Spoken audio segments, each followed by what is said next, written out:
وہ روزانہ کہاں آنے کا؟ فقہا نے کیا مسائل لکھے اس کے کہ کتنے دنوں میں اپنے والدین کی زیارت کے لیے جاوے عام حالات میں. ہاں اگر بیمار ہیں ان کو خدمت کی حاجت ہے تو اس میں پھر کیا ترتیب ہوگی. باقی عام حالات میں وہ کتنے دنوں میں اپنے بھائی بہن کے گھر جاوے.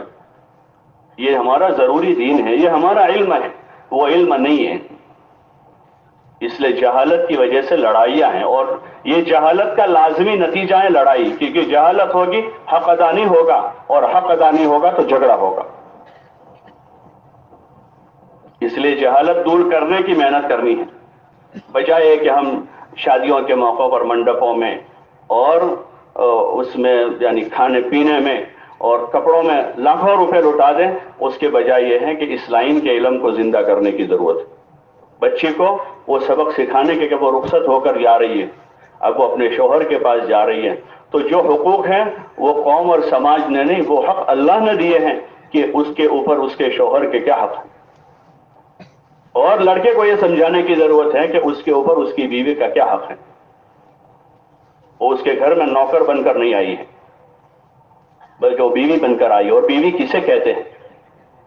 ایک پاکیزہ رشتہ ہے یہ کہ وہ بیوی بن کر آئی ہے. اس کا حقوق کے اعتبار سے کچھ حقوق کی تعین ہے, باقی درجہ اس کا کم نہیں ہے. اللہ پاک نے اسے عزت دی ہے. مردوں سے کہا ہے کہ ان کے حق کے بارے میں آدمی چوکن نہ رہے, اس کا حق ادا کرے. وما ملکت ایمانکم, کہ جو تمہارے تابع ہیں جن کے حقوق ہے ان کے بارے میں حضور علیہ السلام نے آخری نصیحت کی, نماز کی نصیحت کی, الصلاۃ وما ملکت ایمانکم. ایک تو نماز کا اہتمام کریں, اور جو تمہارے دست نگر ہیں ان کے بارے میں اللہ سے ڈریں, ان کا حق ادا کریں. وہ نوکر بن کر نہیں آئی, بیوی بن کر آئی,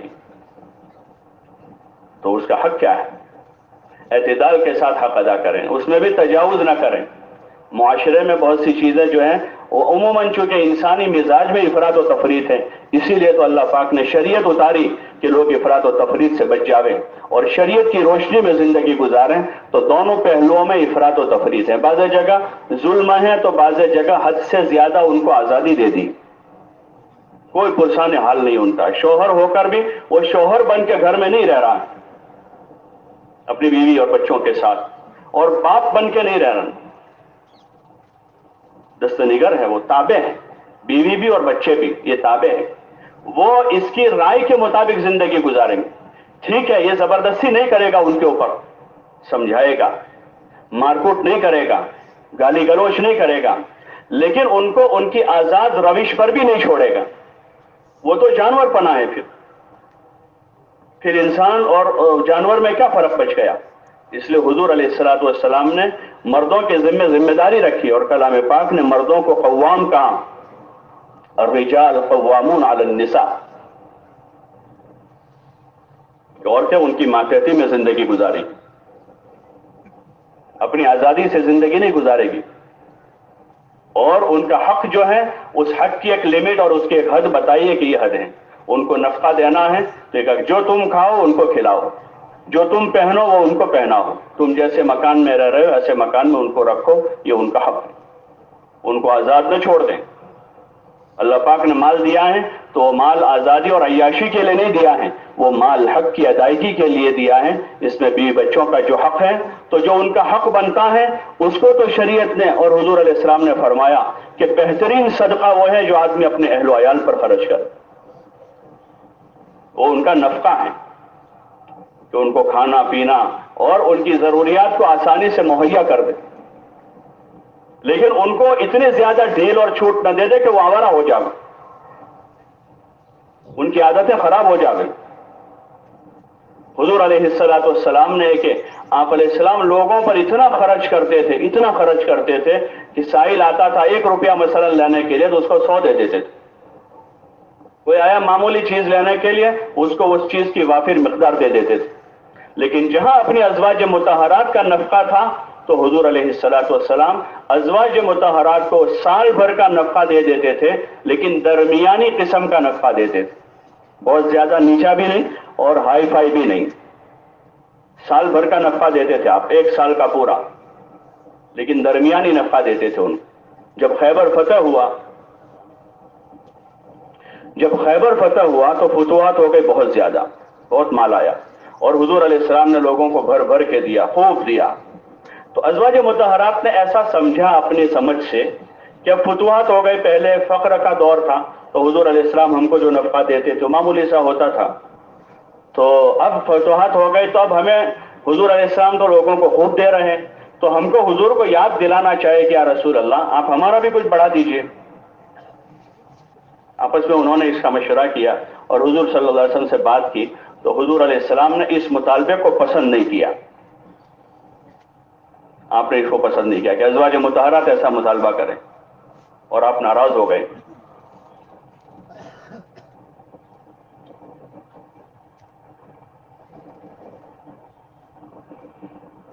اور آپ علیہ الصلوۃ والسلام کے اس عمل کی اللہ پاک نے تائید کی،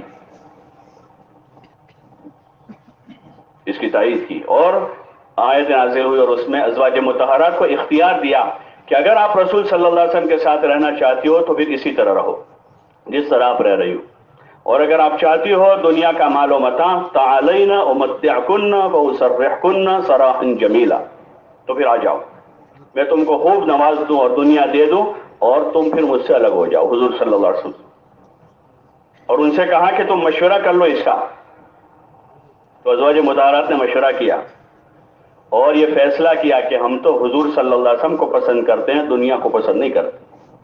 تو آپ نے اپنے ازواج کے لیے اس کو زیادہ پسند نہیں کیا کہ زیادہ فراوانی ہو اور زیادہ وسعت ہو جاوے، آپ نے ان کو درمیانی نفقے پر ہی راضی کیا اور ان کو کہا کہ اگر آپ کو چاہیے تو ٹھیک ہے دے دیں، لیکن پھر رسول صلی اللہ علیہ وسلم کے ساتھ رہنا نہیں ملے گا، اور اگر رسول صلی اللہ علیہ وسلم کے ساتھ رہنا ہے تو پھر اسی طرح آپ کو رہنا ہے۔ اور اس بات پر ان کو آمادہ کیا اور امت کو تعلیم دی کہ چاہے مال کتنا بھی آ جائے، حضور علیہ السلام کے پاس بہت مال آیا، ایسا نہیں تھا کہ آپ کا جو فقر تھا وہ فقر ہی تھا، آپ کے پاس بہت مال تھا آیا، لیکن آپ علیہ السلام نے اس کو چلتا کیا، اپنے پاس نہیں رکھا، جمع نہیں کیا، اس کو جمع نہیں کیا، یہاں تک کہ آپ کی اپنی بیٹی حضرت فاطمہ رضی اللہ عنہا جن سے آپ علیہ السلام کو سب سے زیادہ محبت تھی، بہت محبت تھی حضرت فاطمہ سے، ظاہر ہے بیٹیوں سے ہر ایک کو لگاؤ ہوتا ہے، آج اتنے گئے گزرے دور میں بھی لوگوں کو اپنی بیٹیوں سے کتنا تعلق ہوتا ہے، اور جتنی عمر بڑھتی ہے اتنی اور زیادہ بیٹیوں سے نوازوں سے محبت بڑھ جاتی ہے، اور حضور علیہ الصلوۃ والسلام کی محبت خالص محبت ہے اپنی بیٹی سے۔ تو حضرت فاطمہ رضی اللہ عنہ کا نکاح حضور علیہ السلام نے حضرت علی سے کیا۔ حضرت علی فقیر آدمی تھے، حضرت علی فقیر آدمی تھے جن کے پاس کچھ بھی نہیں تھا، مہر دینے کے بھی پیسے نہیں تھے اور ولیمہ کرنے کا بھی پیسہ نہیں تھا، ایک بکری کی ذبح کر کے ولیمہ کر دے اتنا بھی پیسہ نہیں تھا، اور نہ اپنے نکاح کی مہر ادا کرنے کا پیسہ ہے۔ حضرت ابوبکر رضی اللہ تعالیٰ عنہ سے ادھاری ہوئی، قرض لیا، اور پھر اس کے بعد معاملہ ہوا آگے، اور حضور ان کی مہر انہوں نے ادا کر کے ان کے ساتھ نکاح کیا۔ حضرت علی رضی اللہ عنہ چونکہ حضور صلی اللہ علیہ وسلم کے پاس ہی پلے بڑے تھے، چھوٹے تھے تب سے حضور علیہ السلام نے ان کو لے لیا تھا ابو طالب سے، کیونکہ ابو طالب کی اولاد زیادہ تھی اور فقیر آدمی تھا، حضور علیہ السلام کا بچپن ان کے وہاں گزرا، تو ان کے حالات ان کے سامنے تھے کہ غریب آدمی ہیں، بلکہ خود نبی کریم صلی اللہ علیہ وسلم بھی جب مکہ میں ابو طالب کے گھر پر تھے تو بکریاں چرا کر جو اجرت آتی تھی اس سے چچا کی مدد کرتے تھے گھر کے خرچے میں، اور جب آپ تھوڑے بڑے ہوئے تو پھر حضور علیہ السلام نے ابو طالب سے کہا کہ علی مجھے دے دو، میرے ساتھ رہے، تو حضرت علی کو اپنے پاس لے لیا اور ان کی پرورش حضور کے پاس ہوئی، اس لیے انہوں نے بچپن میں ہی جیسے آپ کو نبوت ملی وہی بچپن میں وہ تقریباً 7-8 سال کی عمر کے اسلام قبول کر لیا، اور پھر وہ حضور صلی اللہ علیہ وسلم کے ساتھ رہے۔ وہ جب نکاح ہوا تو حضور نے ہی نکاح کروایا، تو گویا کہ وہ حضور علیہ السلام کے گھر کے ہی فرد تھے، ان کے کوئی سامنے ماں باپ اور دوسرے کوئی رشتے دار تو تھے نہیں، تو اب حضور علیہ السلام کو میاں بیوی ہیں، جہاں سگی بیٹی ہے اور اپنے گھر میں رہا ہوا بچہ اس کو رخصت کر رہے ہیں، تو ان کے پاس ضروری سامان تو کچھ بھی نہیں تھا، تو حضور علیہ السلام نے ایک چکی ہے، بستر ہیں اور کچھ ضروری سامان ان کو دیا رخصتی کر، تاکہ ان کا، کیونکہ وہاں عرب کا دستور یہ تھا کہ پہلے دن سے چولہا الگ ہوتا تھا، تو ان کو تھوڑا سا ضروری سامان دیا، وہ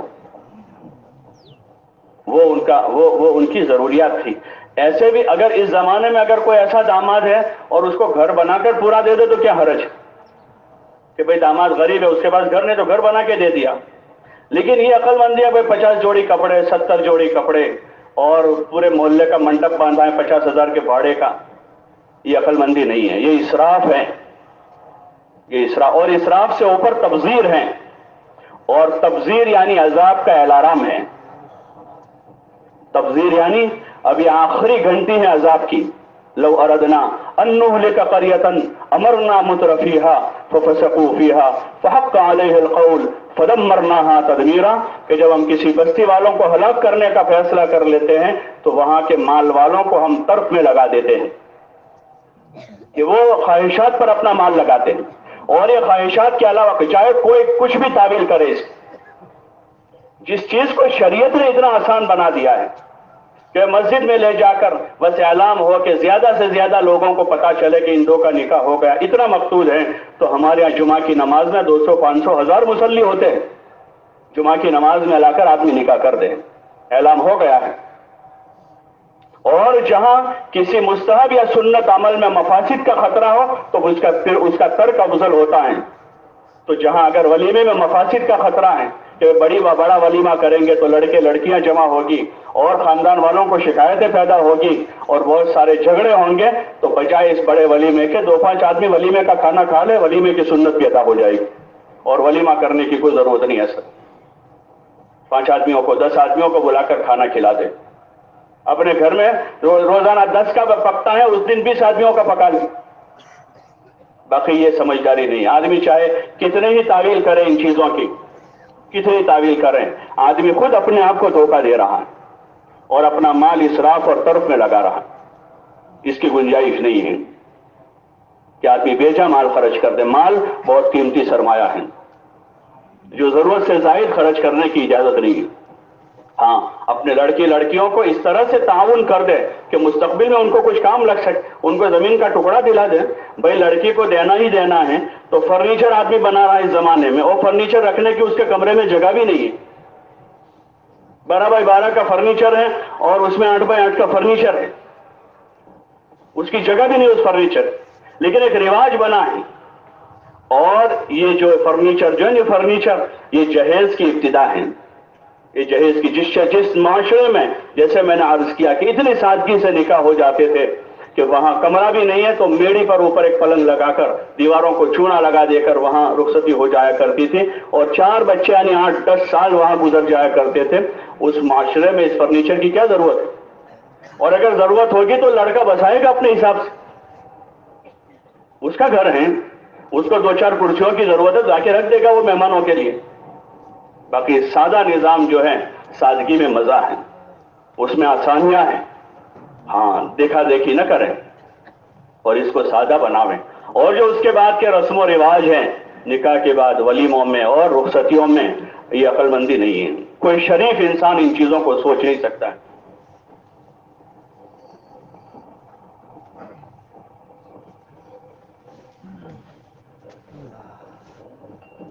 کوئی شریف آدمی ان چیزوں کو نہیں سوچ سکتا ہے کہ اس کی لڑکی، اس کی لڑکیاں، بہویں اس طرح آوارگی کر رہی ہو، چھوٹے کپڑے پہن کر اور بن سور کر سڑکوں پر، محلوں میں، بازاروں میں، منڈپوں میں اور شادی ہالوں میں. کوئی شریف انسان اس کو گوارا نہیں کر سکتا. شرافت کا تقاضا ہے. ایمان تو ابھی اس کے بعد آئے گا. پہلے انسان ہے، پھر انسان میں شرافت ہے، پھر اس شریف میں ایمان بھی ہے اور وہ ایمان والا ایک اچھے ماحول میں رہ رہا ہے، علم اور دین کے ماحول میں ہے وہ. تو ان چیزوں کو ہم نہیں سوچ سکتے. اس لیے گزارش آپ حضرات سے، ہاں اس کی کوشش کریں، ورنہ معاشرہ پاک نہیں رہ سکتا. اور جہاں زنا عام ہوا وہاں زنا کے ساتھ بزدلی لازم ہے. زانی ہمیشہ بزدل ہوگا، اس کی ہمت اکھڑ جائے گی. زانی بزدل ہوگا، اس کے اندر ہمت نہیں ہوگی، ہمت اکھڑ جائے گی. اور پھر اللہ کا جرم ہے جو بہت بڑا. اللہ کے وہاں زنا کی کتنی سخت سزا متعین کی شریعت اسلام نے کہ اگر شادی شدہ آدمی زنا کر رہا ہے تو اس کو رجم کا حکم دیا ہے کہ جو نکاح کرنے کے بعد بھی ایسی حرکت کر رہا ہے اس کو گڑا کھود کے سب کے سامنے جو ہے آدھا اندر اتار کر پھر اس کو پتھر مار کے مار دیا جائے. یہ انسانی معاشرے کا سب سے بڑا بدمعاش اور مجرم آدمی ہے. اس کو جینے کا حق نہیں ہے زمین پر. کہ جو نکاح کے مقدس رشتے سے وابستہ ہو جانے کے بعد بھی کہیں اور غلط نظر اٹھا رہا ہے اور زنا کر رہا ہے اور اس کا زنا ثابت ہو جاتا ہے، تو ایسے معاشرے کے بدمعاش کو معاشرے میں زندہ رہنے کی اجازت نہیں ہے کہ اتنا غلیظ فعل ہے اس کا۔ اس لیے کوشش کریں کہ ایسے اسباب پیدا نہ کریں، ہم ایسے اسباب پیدا نہ کریں، ایسی مجلسوں سے بچیں، ایسی مجلسیں قائم نہ کریں جہاں مردوں عورتوں کا اختلاط ہو رہا ہے۔ منڈپ قائم، ہم کیوں منڈپ باندھیں؟ بھائی ہم نے مسجد میں دعوت دی، آ جائیں نکاح میں مسجد، اللہ کے گھر میں آ کر بیٹھیں پنکھے کے نیچے اور وہیں نکاح ہو جائے گا، وہیں شوہر تقسیم کر دیں اور نکاح ہو چکا ہے۔ گھر میں خاندان کی عورتوں کو بھی نکاح میں جمع کرنے کا کوئی ثبوت نہیں ملتا حضور علیہ السلام کے زمانے میں کہ سارے خاندان کو بھی جمع کیا ہو، بلکہ عبدالرحمن بن عوف رضی اللہ عنہ جیسا آدمی جو جلیل القدر صحابہ میں اور حضور علیہ السلام کے ایسے ساتھیوں میں سے ہیں کہ آپ کے ہر وقت ساتھ رہنے والوں میں سے، انہوں نے نکاح کر لیا، رخصتی ہو گئی اور حضور صلی اللہ علیہ وسلم کو بھی پتہ نہیں۔ آپ نے پوچھا رخصتی کے دوسرے دن ان کو، وہ خوشبو ان کے کپڑے پر دیکھ کر کہ عبدالرحمن یہ خوشبو، بولے یا رسول اللہ میں نے نکاح کیا۔ تو پھر حضور نے کہا اولم ولو بشاتن، کہ چاہے ایک بکری کا ہی صحیح ولیمہ کرو۔ شکایت نہیں کی کہ تم نے ہم کو کیوں نہیں بلایا۔ تو میں کون ہوتا ہوں میرے بھائی کو کہنے والا کہ تو نے میری بھتیجی کی بیٹی میں مجھے کیوں نہیں بلایا، اور میں کون ہوتا ہوں میرے ماموں کو کہنے والا کہ تم نے بیٹے کی شادی کر دی اور مجھے نہیں بلایا۔ یہ جاہلیت ہے، یہ جاہلیت ہے۔ اگر نہیں بلایا اور بھول گئے ہیں تو ہوئے، اور جان بوجھ کر بھی انہوں نے ہم کو نہیں بلایا تو اگر ہم کو پتا چلا تو مسلمان بھائی کا مسلمان ہونے کے ناطے میرے اوپر حق تھا کہ میں اس کی خوشی میں شریک ہو کر اس کو مبارکباد دیتا، میں شکایت نہ کرتا کہ مجھے کیوں نہیں بلایا تم نے، بلکہ یہ حق تھا کہ مجھے پتا چلا کہ فلاں کا نکاح ہے تو نکاح میں شریک ہو کر مبارکباد دے دوں، یہ میرے ذمہ تھا۔ جیسے انتقال کا پتہ چلتا ہے تو آدمی میت پہ چلا جاتا ہے، کوئی بلانے کا انتظار کرتا ہے، جیسے غنی میں شریک ہونا ایک مسلمان کا مسلمان پر حق ہے، ایسے خوشی میں شریک ہونا حق ہے۔ ہاں کھانے کی دعوت ہو تو وہاں بلانا ضروری ہے، اگر نہ بلاوے تو نہ جاوے، کھانا کھانے نہ جاوے، باقی نکاح میں آوے مبارکباد دے اس لیے ضرورت ہے کہ یہ موٹا علم ہے، یہ موٹا علم حاصل کریں، سڑکوں پر، چوراہوں پر، چوپالوں پر، ہوٹلوں پر اپنا وقت ضائع نہ کریں۔ اس کے لیے کہا جاتا ہے روزانہ مسجد میں آویں، فضائل کے حلقوں میں بیٹھیں، دین اور علم کی طلب پیدا کریں، اور پھر اپنی وہ طلب کو جو ہے علماء کے راستے سے، صحیح علم علماء سے لے کر اپنی وہ طلب پوری کریں گے انشاءاللہ۔ اللہ پاک عمل کی توفیق عطا فرما۔